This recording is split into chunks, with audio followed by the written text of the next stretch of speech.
Hey, what's going on YouTube? This is Sever7, and today we are taking a look at the Remette RT-Kestrel, and that's with the ultimate goal of seeing if it's worth adding to your collection or your daily carry rotation. Now, this did come in from the Lefty Pass-Around group. Big shout out to them. And it will be going back to the Lefty Pass-Around group after my review. This was designed in-house by Remette, and the OEM listed is Remette, but I'm not sure if they OEM their own stuff or not. It's not positive. So, but jumping right into it, we've got this really nice, I don't think it's DLC, although it might be, but it might just be PVD. We'll assume PVD for now. But we've got these nice contoured PVD scales with some really nice milling in it. We've got these slots milled out up here, and then we've got like this almost like a wave pattern milled in here and down here. We have 3 separate pieces of Damascus, and this Damascus in particular is leaning very heavily into the oranges and pinks with a moderate amount of purple. This is a stark contrast from typically the blues, like the deep blue Damascus that we see. I'm not 100% sure, but I believe Metal Complex made a mention that the blue Damascus is it's like the more affordable Damascus. Like it's just less expensive overall. I don't see this as often, so I'm wondering if this is, maybe it is more expensive Damascus. Not 100% sure.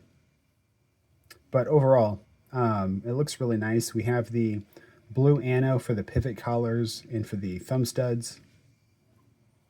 And then we have 1, 2, 3 slabs up here of Damascus, but here on the back, we've got the 2 slabs and then the pocket clip.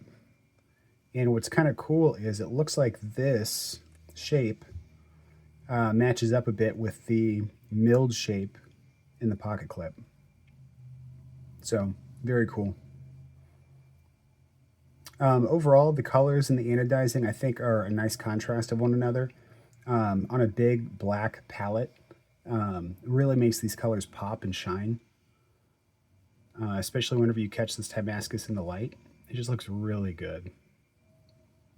All right, let's talk about the ergonomics. So as far as ergos go, this knife, because it has a flipper tab, so with most flipper tab knives, you're kind of locked in, right? You have a no-go zone. Now we do have a nice finger choil up here that we can choke up on. We have moderately functional jimping. You can use it, but enough pressure and you will slide forward. But yeah, ergonomically, this is a very comfortable knife. I wear large size gloves, and even without choking up, I get a full 4-finger grip, and I can hammer fist it if need be. I have enough room for maybe another finger if I choke back, maybe half a finger. So if you wear XL size gloves, you'll be fine with this. If you wear 2XL, you might have a pinky hanging off. But it's also a relatively thin profile, so if you have smaller than a large size glove, like if you're medium or small, I think you'd still be fine with this knife. I don't think you're going to run into any ergonomic issues until you hit XL, in which case it's going to be a tiny knife for you, handle-wise. Because the pocket clip is short and flat, it's going to kind of disappear into your hand. You don't have to worry about it being a hot spot or anything like that. Overall, it feels good. There is a little bit of hot spotting right here, but that's going to be pretty typical of any knife where the inner edges aren't knocked down. And I mean, it's really only if you squeeze hard, right? If you're not squeezing hard, you're not pinching your fingers in there, you're fine. But if you really bear down on it, really bear down, then the pocket clip actually does become a bit of a hot spot. And then up here, where the metal is wedged together, or it's wedged thinner, that'll become a hot spot too. So something to keep in mind, but by no means would I let it weigh in on my buying decision unless I often used my knives with like a white knuckle grip, right? If you do this all the time, then you probably don't want this knife. But if you're, like the rest or the majority, then I would say you would be perfectly fine using this for just everyday EDC stuff. Now let's talk a little bit about the sharpening life. So it looks like we have our edge termination is right about here, which means that you're going to get plenty of sharpenings out of this before you start to see a smile. And as far as the stop goes, we don't have an external stop pin. They're internal stops. Sorry if you can't see that. If you look just in front of the bronze washers, you should see like two little pillars in there. That's going to be what's keeping it, that's what's acting as a stop pin. So it basically means you can cut in your own sharpening choil if you so choose to, and if you know how, to extend the sharpening life of this knife. Now, as far as the action goes, this has a very premium feeling action to it. If we do the 369 test,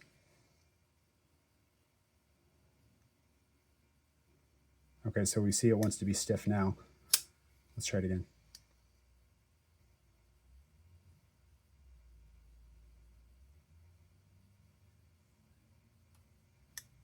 Okay, so I had to encourage it just the tiniest bit. But if you throw some lube on the bearings, you'll be fine.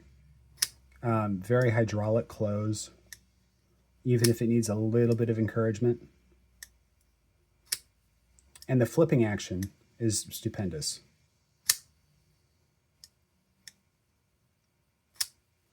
You can light switch it.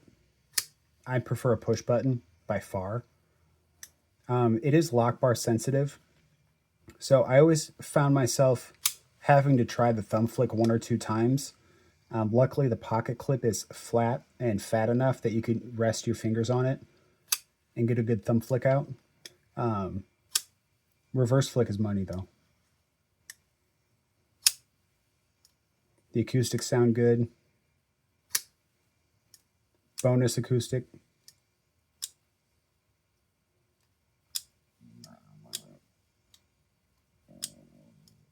Sounds great.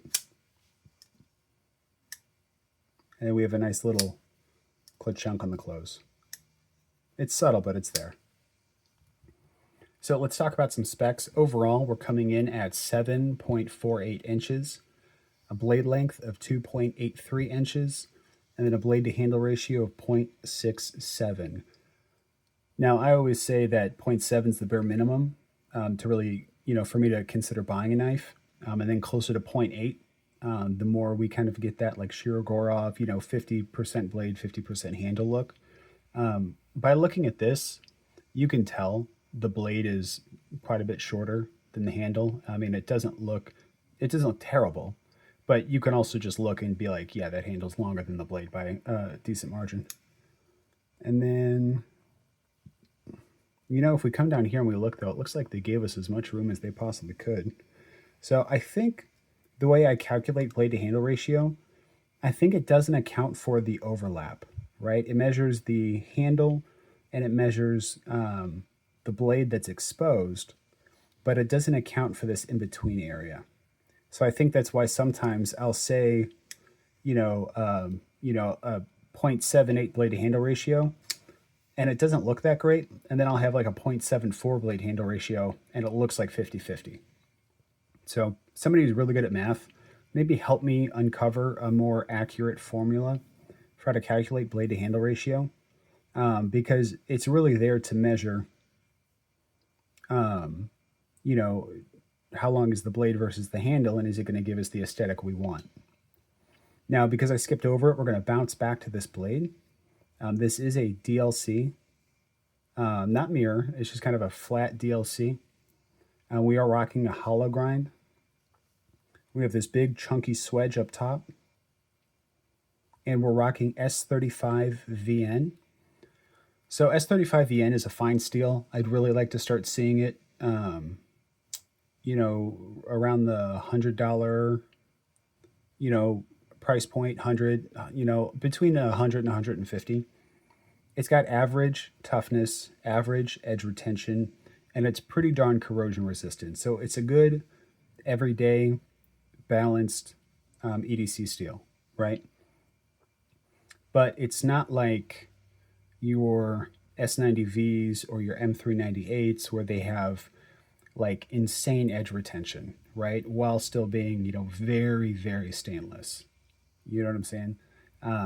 So, S35VN is a fine steel, but it's not blowing the socks off of many people nowadays. So I think it needs to kind of get relegated to that more budget oriented tier, like a step above 14C, a step above Nitro V, but certainly not a blade steel that belongs on something that's like 100 and, over $150, in my opinion. And then as far as the weight goes, I'm going to double check it because it said it was 5 ounces. And I don't know that I believe that. The knife does feel a little chunky. Yeah, that's much more realistic, 3.7. So not quite your, ounce and inch. You're pretty far from, actually. But it's not 5 freaking ounces. Some size comparisons. There we go. Up against the milled aluminum Civivi Brazen, one of the best Civivis ever made. And we're going to go up against the real steel Sylph, made slightly shorter because I rolled the tip.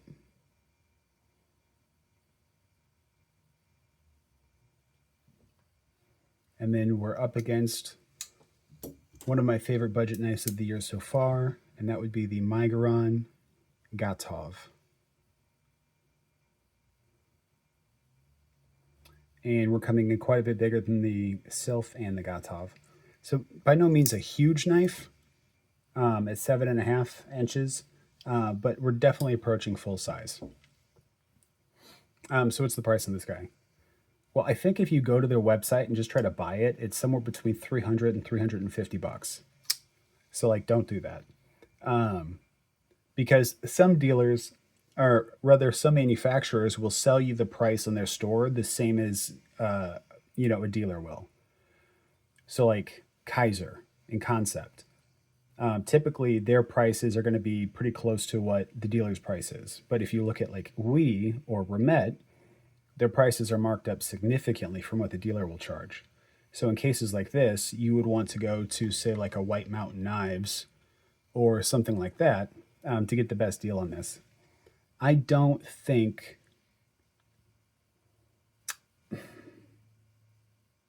we're looking at a $350 knife, right? I don't see it. Even with the DLC and the Damascus, I just don't see it. However, there is a lot of effort being put forth here with the contouring, the milling, the Damascus pocket clip, the ano, even down to the blade shape, right? So I do think that if I'm being fair, $300 for this knife is fair, right? That's a fair price for this. But I feel like if you look a little bit, like use code S7 at White Mountain Knives, that's going to take 10% off. That'll drop you down to about $270. And I think at $270, this is huge value per dollar, right? Especially if you're wanting to tiptoe into something fancier, something that is maybe more of a gentleman's carry or, dinner carry, church carry, something like that, where it's got some of the pizzazz with this Damascus and the anodizing, but it's also a good EDC work knife with this DLC, which means it's going to be, incredibly hard to scratch. And this S35VN blade steel, right? I mean, I think it's built for EDC, but, it's like getting, it's like getting a base Honda Accord, but then giving it just like a wicked paint job, maybe like, putting some 22s on it, getting some rims, and just jazzing it up, right? The performance didn't change. It's still a base Honda Accord, but it looks sick, right? And I kind of think that's what we're working with right here. Is I think we have like a base Honda Accord, but it's been decked out pretty hard. Not as far as performance goes, just aesthetics.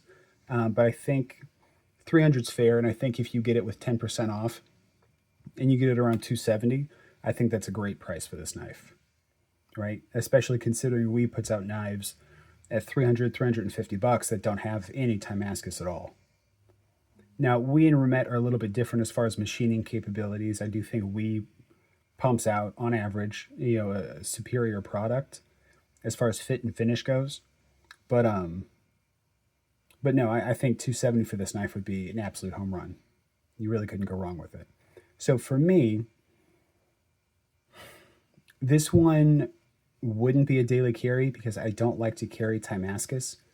So if I were to buy this knife, this would end up being a collection piece / light carry.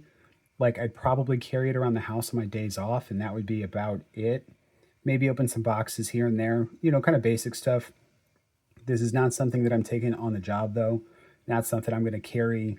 Like if I carried this with me, I'd have like a second pocket knife with me, like a beater or a fixed blade, something else that I can kind of put, through the rough stuff and spare this knife from getting like jacked up or anything.